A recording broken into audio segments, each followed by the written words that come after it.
All right, we are on Psalm 52. The steadfast love of God endures to the choir master, a maskil of David. When Doeg the Edomite came and told Saul, David has come to the house of Ahimelech.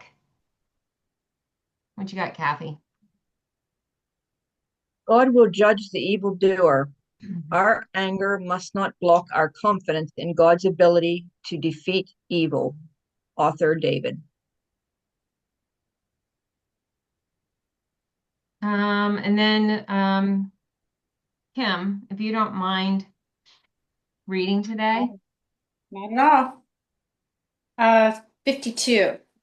It says, written by David to protest against his enemy Doeg, Doeg, referencing 1 Samuel 22, who later slaughtered 85 priests and their families. You call yourself a hero, do you? You boast about this evil deed of yours against God's people. You are sharp as a tack in plotting your evil tricks. How you love wickedness far more than good, and lying more than truth. You love to slander. You love to say anything that will do harm. O man with the lying tongue. But God will strike you down and pull you from your home and drag you away from the land of the living. The followers of God will see it happen. They will watch in awe. They will laugh and say, see what happens to those who despise God and trust in their wealth and become ever more bold in their wickedness. 8. But I am like a sheltered olive tree, protected by the Lord himself. I trust in the mercy of God forever and ever. O Lord, I will praise you forever and ever for your punishment. And I will wait for your mercies, for everyone knows what a merciful God you are.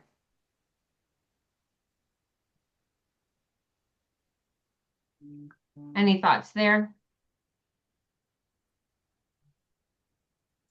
Well,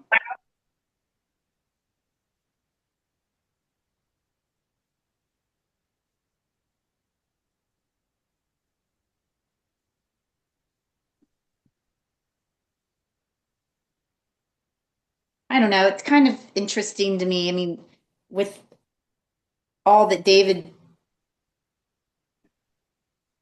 I don't know. He's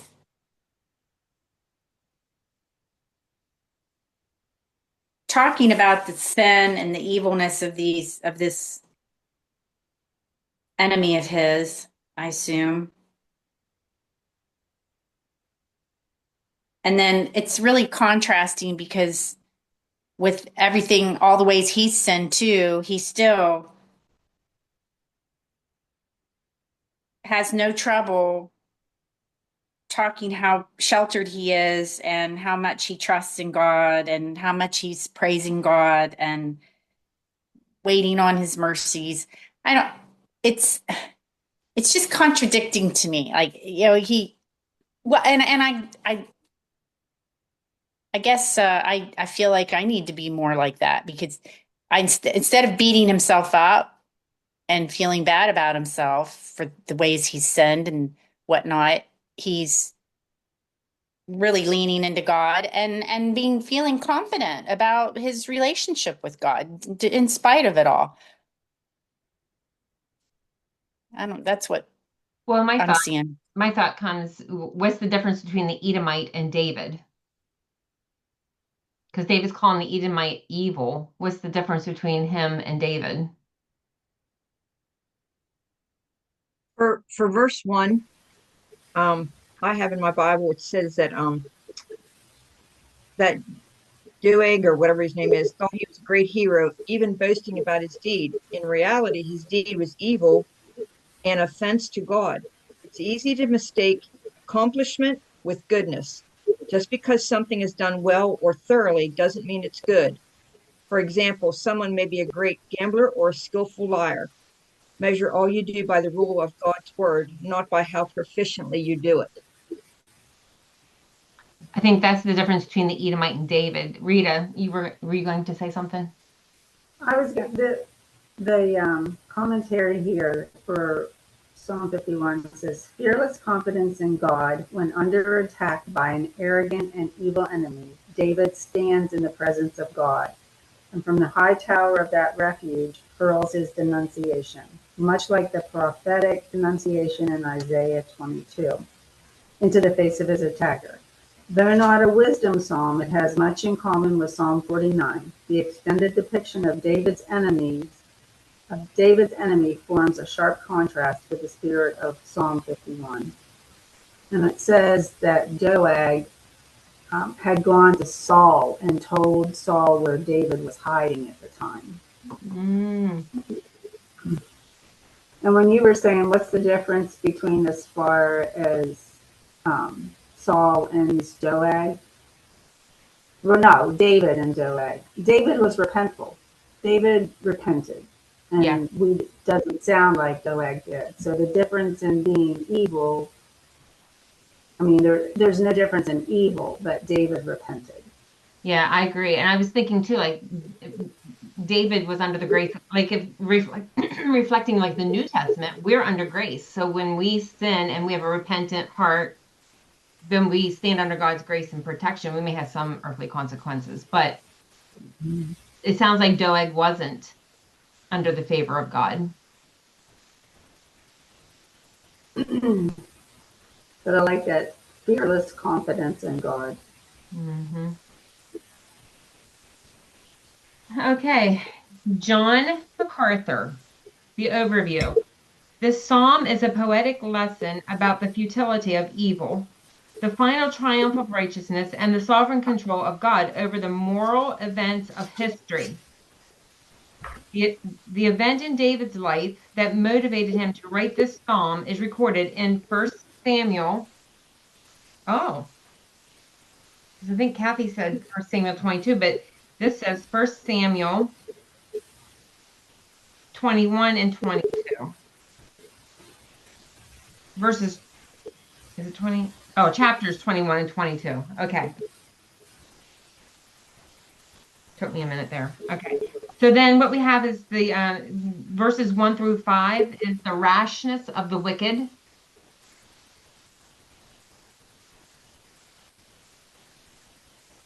Is anybody writing these down? Yeah. Okay. Tell me when you're ready. Okay. Verses 6 and 7, the reaction of the righteous.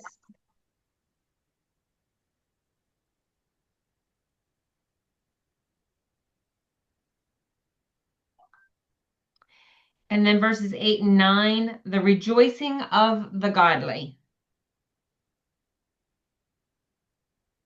So Kim, I think it's going back there too. I mean, I think right there it shows the rashness of the wicked, then the reaction of the righteous, God's people, and then rejoicing in God. 52:1, mighty man, a reference to Doeg, the chief of Saul's shepherds, who reported to Saul that the priests of Nob and Obi had aided David when he was a fugitive. And you can find that part of the story for Samuel 22:9, and then verses 18 and 19. And then verse 5, God will break you down. Ultimately, the wicked are in the hands of a holy God. Reference for that is Hebrews 9:27. Verse 6, see and fear. God's punishment of the wicked serves as a reinforcement to the righteous to obey God. God's punishment of the wicked serves as reinforcement to the righteous to obey God. And then shall laugh at him. In the end, the wicked become a laughing stock in a universe controlled by God. Verse 8, green olive tree. The psalmist exalts through this simile that the one who trusts in the mercy of God is productive and secure. One of the things that guy I used to listen to in the morning would talk about, like when God uses, say, like the fig tree or the myrtle trees, you go, or the locust, you go and look at the attributes of that thing. because that's what he's really talking about. So the green olive tree being productive and secure. That's it for 52. Wow, that was short. Any thoughts before Kathy reads Worsby? About the olive tree, mine says that not only is the olive tree a thriving tree, it is one of the longest living trees. Oh, that's true, because when we went to Mount Olives, there were trees there that are over 2,000 years old. Wow. That's a good point.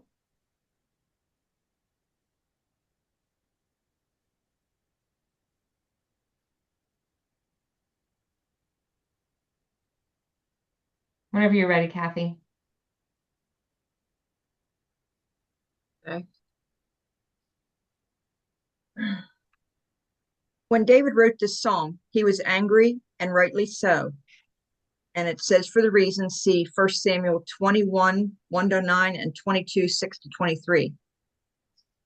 Doeg was one of the many men around Saul who catered to his whims and inflated his ego in order to gain power and wealth. He typifies all who promote themselves at the expense of truth and justice. Doeg was an Edomite, which means he was descended from Esau, the enemy of Jacob. And there's references to Genesis and Hebrews. The battle between the flesh and the spirit still goes on. However, it's possible that David was also writing about Saul, who certainly fits the description given of the proud, powerful tyrant. There has always been a certain amount of evil in high places, and God's people must learn to handle it in a godly manner. David paints for us three contrasting scenes. The first one, the sinners are boasting, verses 1-4. The phrase mighty man is the equivalent of our big shot and was spoken derisively. Doeg and Saul were mighty in their own eyes, but insignificant in God's eyes. David was insignificant in their eyes, but important to God. David depended on the mercy of the Lord in verses 1-8, while Saul and his men depended on themselves and their own resources. With tongues like honed razors, they issued orders and told lies without considering the consequences. Even when they told the truth, as Doeg did about David, they did it with evil intent because they were possessed by a malignant spirit. Their words devoured people and destroyed them. It isn't difficult to find people like Doeg and Saul in our 21st century world. The second scene, the saints are laughing, verses 5-7. Verse 5 is the central verse of this psalm and marks the turning point in David's experience as he contemplated the wickedness of the human heart. He was confident that God would one day judge Saul, Doeg, and all who follow their evil philosophy of life. Note the powerful verbs break you down, snatch you up, tear you away, uproot you. The righteous would only see, but not experience their devastation, and they would stand in awe of the holy wrath of God. Then they would laugh in derision at the humiliating fall of these pompous leaders. What Saul and Doeg did to the priestly community at Nob, the Lord would do to them, for sinners ultimately fall into the pits they dig for others. The third scene, the faithful serving, verses 8-9. The contrast is clear. The wicked are like uprooted trees, but the godly are like flourishing olive trees that are fruitful and beautiful. Saul and Doeg would perish, rejected by the Lord, but David and his dynasty would be safe in the house of the Lord. It's possible that the tabernacle at Nob had olive trees growing around it, and David would have seen them. The olive trees lived for many years. The olive tree lives for many years and keeps bearing fruit. And certainly David was a blessing to the nation while he lived and long after he died. And he is a blessing to us today. He trusted God's loving kindness, and the Lord did not fail him, and he never failed to give God the glory. The phrase, wait on thy name, in verse 9, and that's the King James Version, means to hope and depend on the character of God as expressed in his great name. The psalm ends with David vowing to praise the Lord in the congregation as soon as God established him in his kingdom. The private victories God gives us should be announced publicly for the encouragement of God's people. Meanwhile, though evil may seem to triumph, we must continue to obey and serve the Lord and not get discouraged. The last laugh belongs to the Lord's people. That's it. I like that he added that little piece about the olive tree, that it keeps bearing fruit. It doesn't just live a long life. It continues to produce good fruit. Anything anybody else have thoughts?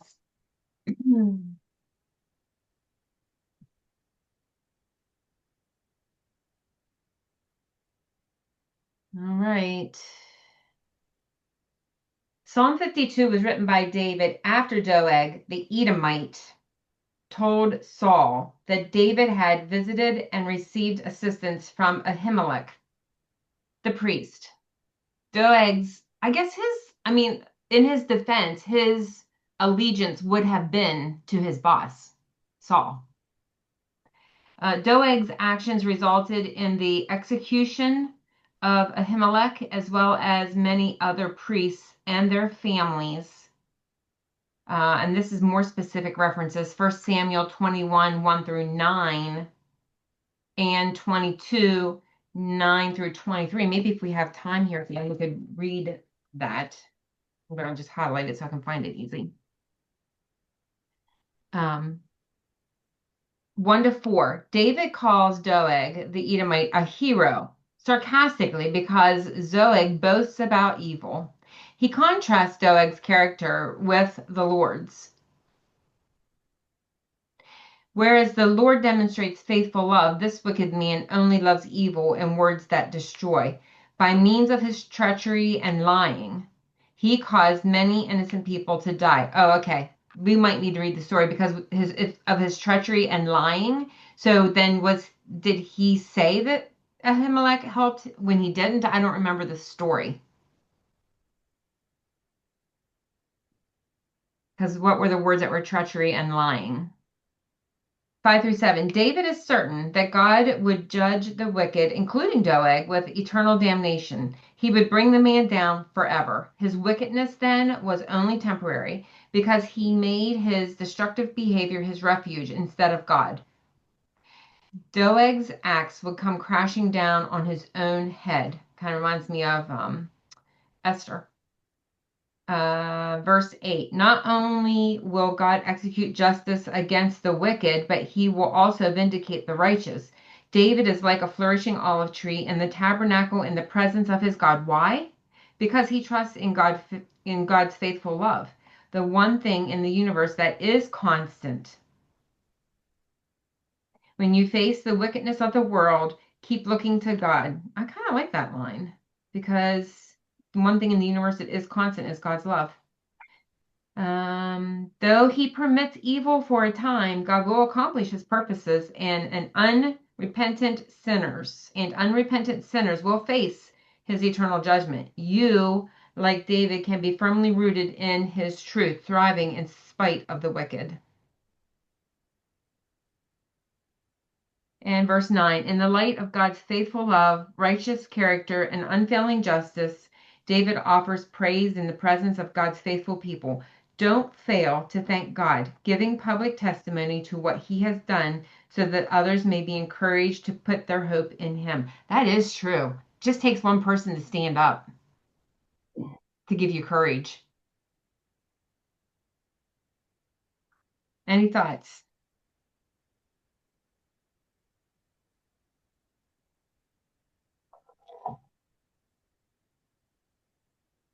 Did anybody look up that 1 Samuel reference?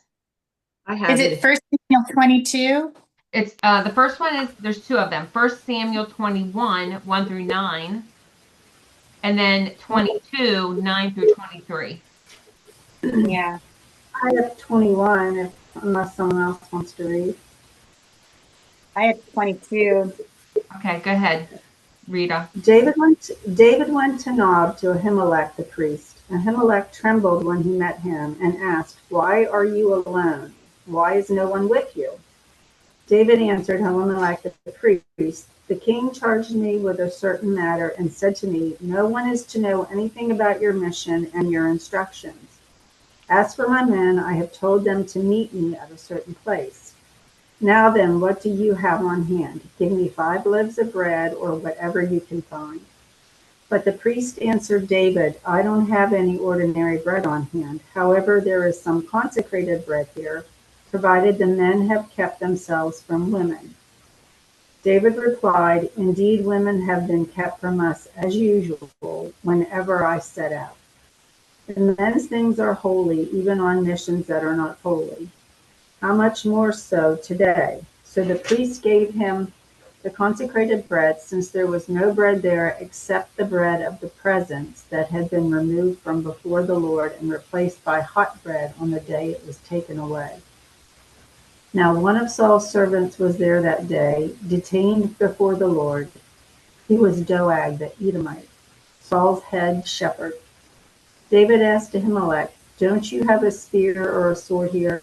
"I haven't brought my sword or any other weapon because the king's business was urgent." The priest replied, "The sword of Goliath the Philistine, whom you killed in the valley of Elah, is here. It is wrapped in a cloth behind the ephod. If you want it, take it. There is no sword here but that one." David said, "There is none like it. Give it to me."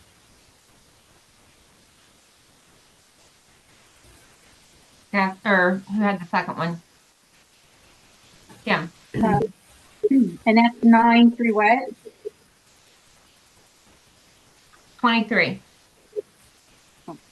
Then Doeg the Edomite was standing there with Saul's men, spoke up. Abimelech consulted the Lord to find out what David should do, and then gave him food and the sword of Goliath the Philistine.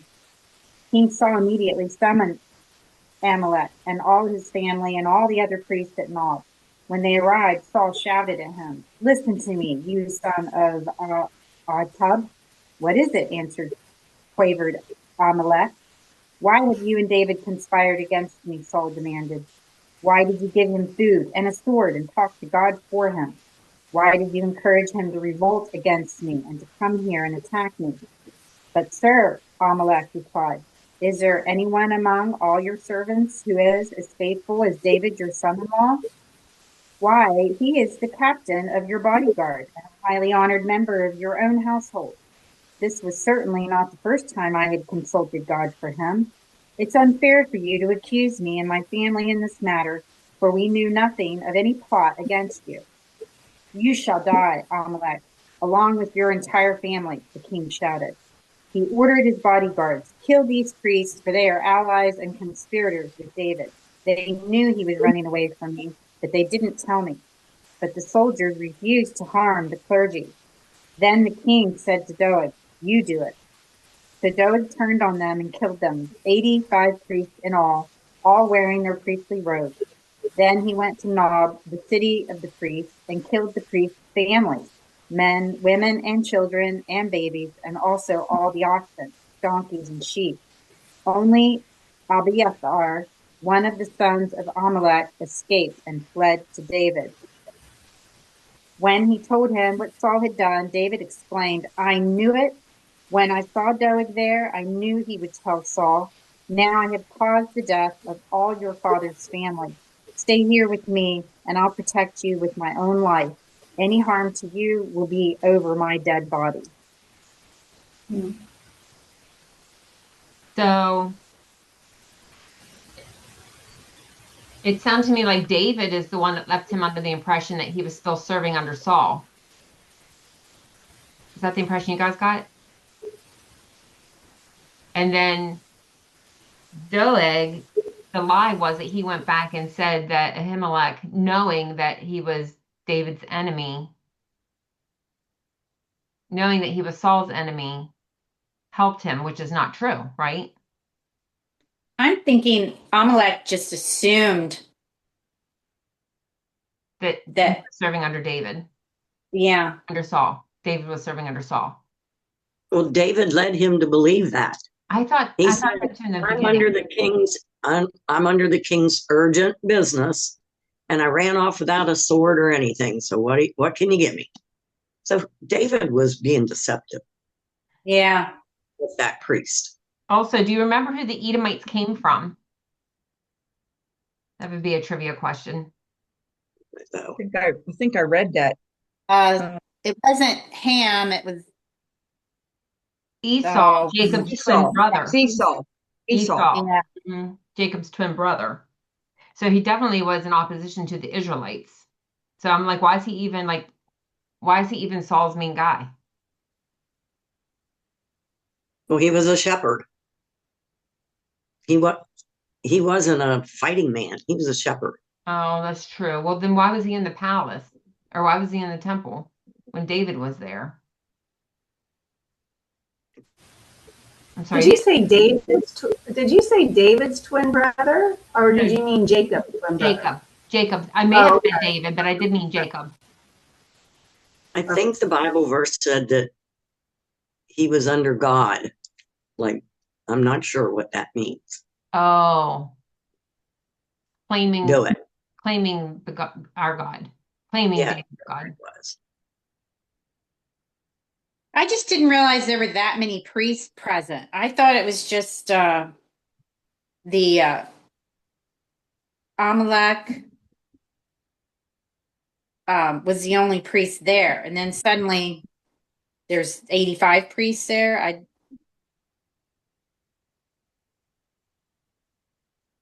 Evidently, Nob was the priest city Okay. where the priest lived, and So did Saul just like lose it and go kill all of them and their families? Like, yes, he did. Yes, all of them. and we think we have it bad. You can tell how crazy Saul was getting. I mean, he was making himself nuts. Oh, I see. In verse 11 and 12, it says, King Saul summoned Amalek and all his family and all the other priests at Nob. Well, I guess Okay. if he was a priest, then his sons would have been priests also, right? Because it was down through the family, like Eli and his son. Is that correct?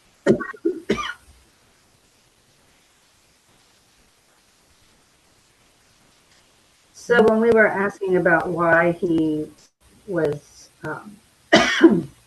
trying to fool him, this commentary says it is not clear why David resorts to deception in his response to Ahimelech. Perhaps it was an attempt to protect Ahimelech from the charge of involvement in David's escape from Saul. If so, his strategy was not successful. Well, I guess if you're out in the desert at this point, does he have the 600 men, like, and they're starving?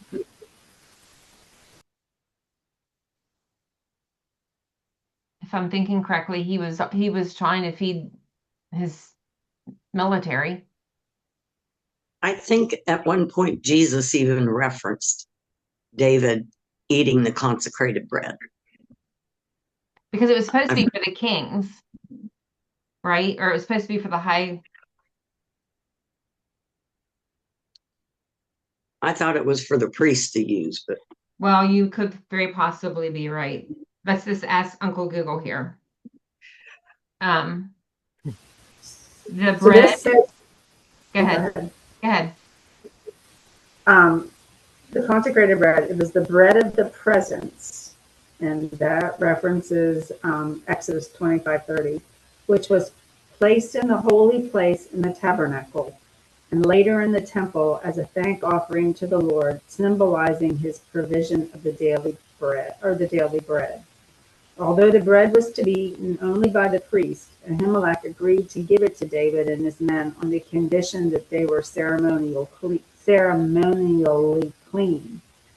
Jesus uses this incident to illustrate the principle that the ceremonial law was not to be viewed in a legalistic manner. He also teaches that it is also lawful to do good and to save life. Such compassionate acts are within the true spirit of the law.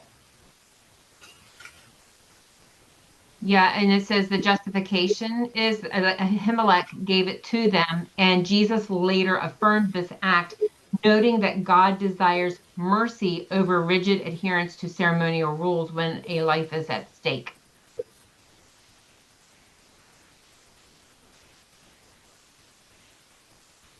Wow.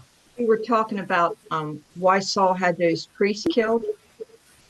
Yeah. It says here Saul suspected a conspiracy among Jonathan, David, and the priest. His suspicion came from Doeg's report of seeing David talking to Amalek, the high priest, and receiving food and a weapon from him. Saul's actions showed his mental and emotional instability and how far he had strayed from God. By destroying everything in Nob, Saul was placing the city under the ban, declaring it to be utterly destroyed, described in Deuteronomy 13, which was supposed to be used only in cases of idolatry and rebellion against God, but it was Saul, not the priest, who had rebelled against God.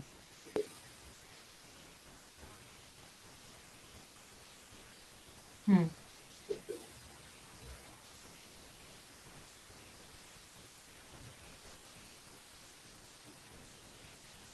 It was Saul, not the priest. Right. Yeah.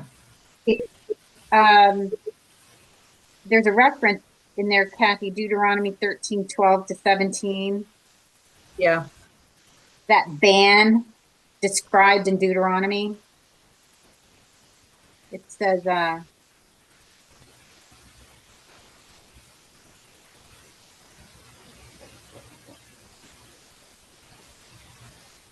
yeah, if you ever hear it said about one of the cities of Israel that some worthless rabble have led their fellow citizens astray with the suggestion that they worship foreign gods, first check the facts to see if the rumor is true.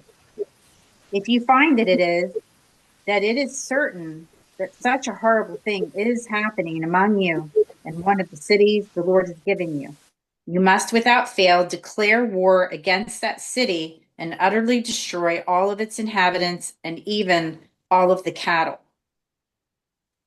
So what was that? Deuteronomy 12, what? 12-17. 12 through 17? Uh, Deuteronomy 13:12-17. Thank you. Well, I guess Yeah. then Saul was trying to use that law in his favor. Yeah. The city shall forever remain a lifeless mound and may never be rebuilt. Well, I think it's interesting too because he didn't check the facts to see if the rumor is true.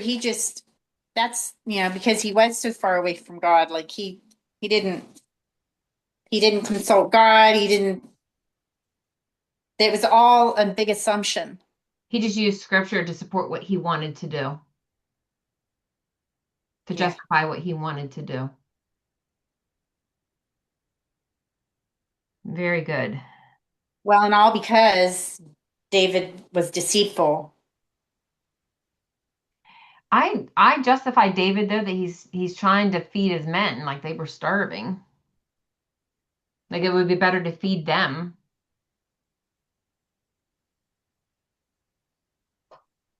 Yeah, true.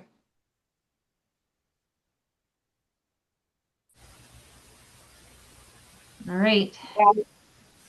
So is it okay to be deceiving if you're trying to do something good? Well, here's what my concordance says for verse 2.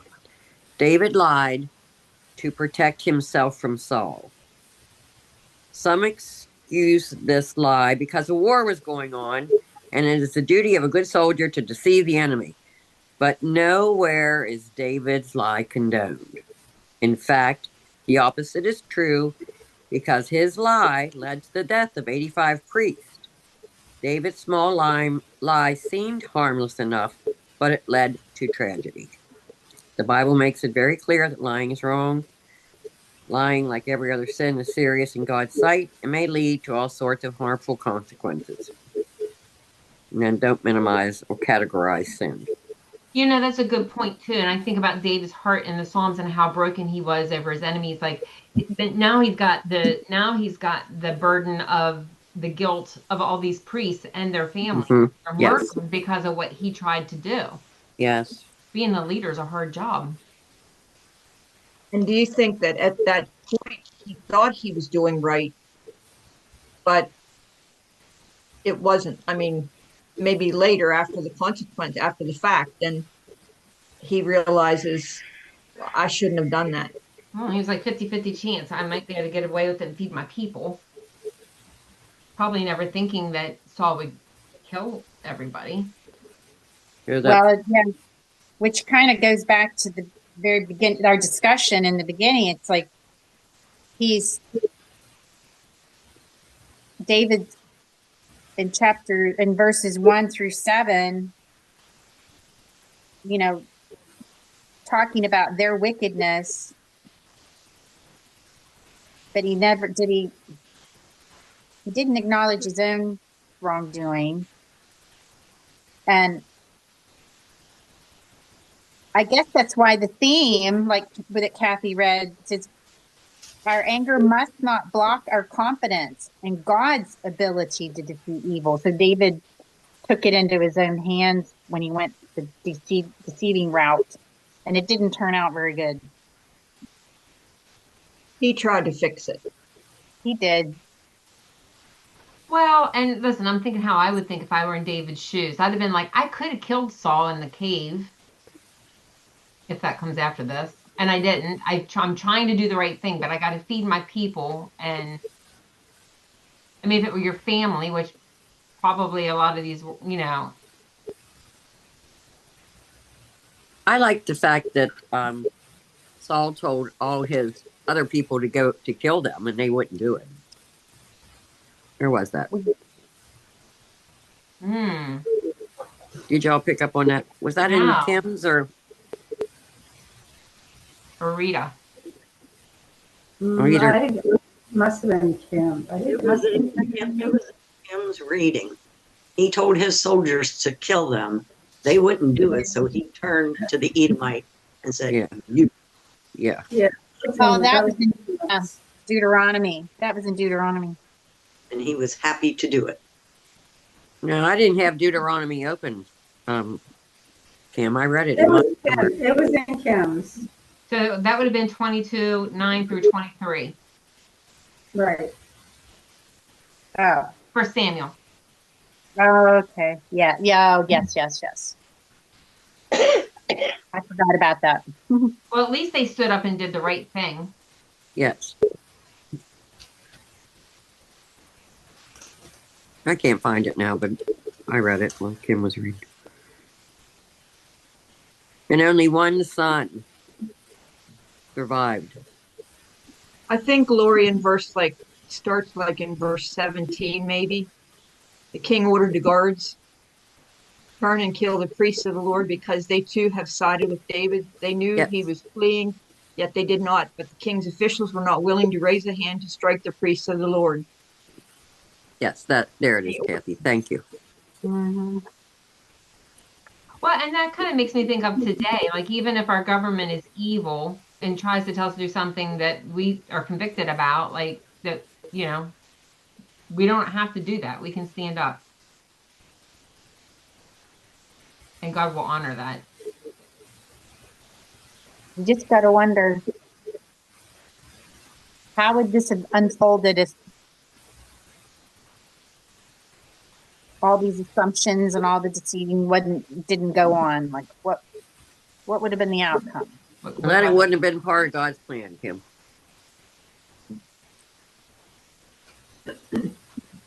That's kind of like what I was thinking, because they're not dated. So did this happen before or after the Bathsheba thing? Would have been And before. obviously before. Mm-hmm. So obviously David's intentions wasn't to see harm done to the priest. And David was already Absolutely. anointed king. Like, he knew that he was going to be king at this point. He had already gotten the calling. It just took 10 years for it to be fulfilled. So was his thinking in that too? Like, I am the rightful king. I don't know, Kim. Guess we can put that in our Ask Jesus when we get there box. Yeah. All right. Are we ready for our trivia question? Everyone's going to know this one. Just who gets it out first. You say that every day and we don't. No, you will know this one for sure. All right. Who was the first king of Israel? Saul. Yes, Saul. And you can find that in 1 Samuel 11:15. I thought you all would be screaming it at me. All right, ladies. Have a Merry Christmas. This concludes your reading of God's Word for See you today. tonight. Love you. For certain. You. See most of you tonight. Love you all. Certain. All right. I guess we'll be back on the 20. Day after Six. Christmas. 26. Yeah, I won't be here Friday since that's the day we're having. No, that's right. Okay. Okay. Claudia, will you be here?